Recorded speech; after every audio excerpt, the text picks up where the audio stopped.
Elon Musk's wealth has surpassed $200 billion.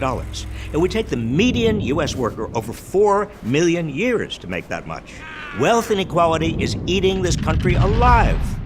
We're now in America's second Gilded Age, just like the late 19th century, when a handful of robber barons monopolized the economy, kept wages down, and bribed lawmakers. While today's robber barons take joyrides into space, the distance between their gargantuan wealth and the financial struggles of working Americans has never been clearer.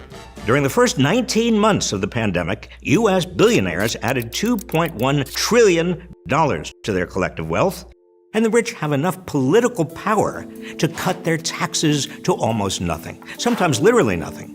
In fact, Jeff Bezos paid no federal income taxes in 2007 or in 2011. By 2018, the 400 richest Americans paid a lower overall tax rate than almost anyone else. But we can't solve this problem unless we know how it was created in the first place. Let's start with the basics. Wealth inequality in America is far larger than income inequality. Income is what you earn each week or month or year. Wealth refers to the sum total of your assets. Your car, your home, art, anything else you own that's valuable. Valuable not only because there's a market for it, a price other people are willing to pay to buy it, but because wealth itself grows. As the population expands and the nation becomes more productive, the overall economy continues to expand. This expansion pushes up the values of stocks, bonds, rental property, homes, and most other assets.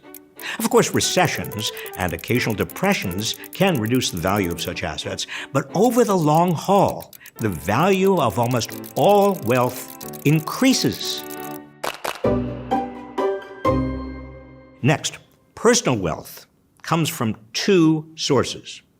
The first source is the income you earn but don't spend. That's your savings.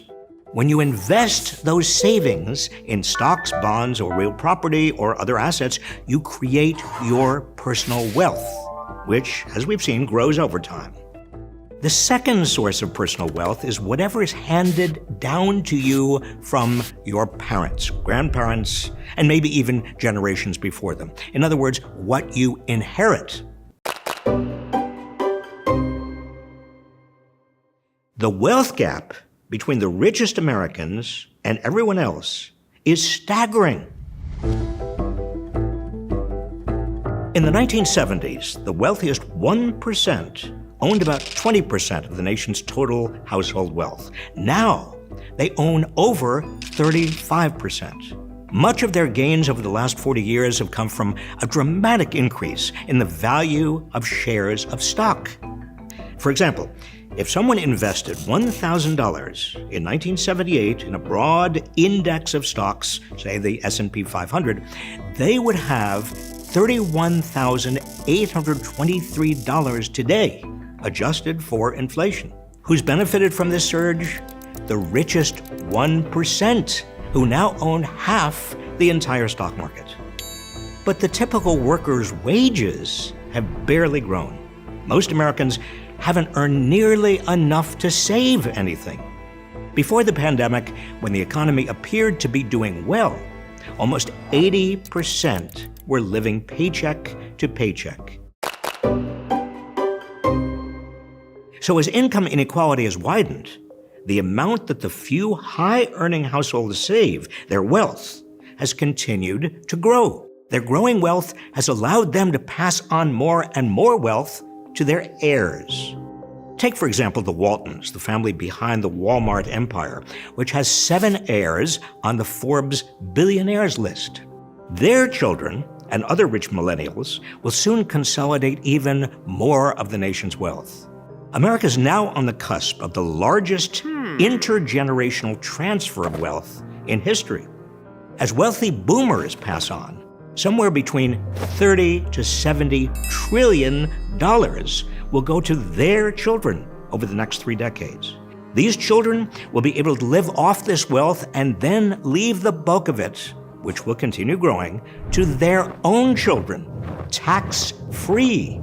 After a few generations of this, almost all of America's wealth could be in the hands of a few thousand families. Concentrated wealth is already endangering our democracy. Wealth doesn't just beget more wealth, it begets more power. Dynastic wealth concentrates power in the hands of fewer and fewer people who can choose what nonprofits and charities to support and which politicians to bankroll. This gives an unelected elite enormous sway over both our economy and our democracy. We might come to resemble the kind of dynasties common to European aristocracies in the 17th, 18th, and 19th centuries. Dynastic wealth makes a mockery of the idea that America is a meritocracy where anyone can make it on the basis of their own efforts.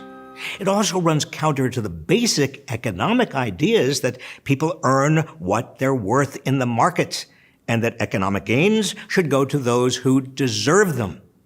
Finally, wealth concentration magnifies gender and race disparities because women and people of color tend to make less, save less, and inherit less.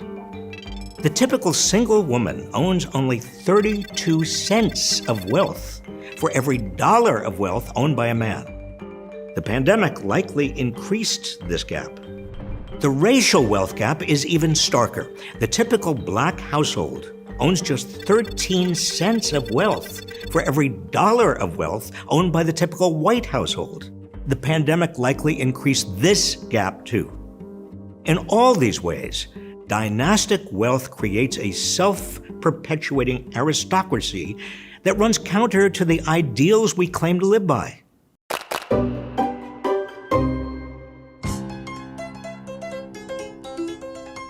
The last time America faced anything comparable to the concentration of wealth we face today was at the turn of the 20th century. That was when President Teddy Roosevelt warned that, quote, a small class of enormously wealthy and economically powerful men whose chief object is to hold and increase their power, unquote, could destroy American democracy. Roosevelt's answer then was to tax wealth. Congress enacted two kinds of wealth taxes. The first, in 1916, was the estate tax, a tax on the wealth someone has accumulated during their lifetime, paid by the heirs who inherit that wealth. The second tax on wealth, enacted in 1922, was a capital gains tax, a tax on the increased value of those assets paid when those assets are sold. But both of these wealth taxes have shrunk since then, or become so riddled with loopholes that they haven't been able to prevent a new American aristocracy from emerging. The Trump Republican tax cut enabled individuals to exclude $11.18 million from their estate taxes. That means one couple can pass on more than $22 million to their kids tax-free. Not to mention the very rich often find ways around this tax entirely. As Trump's former White House National Economic Council Director Gary Cohn put it, only morons pay the estate tax.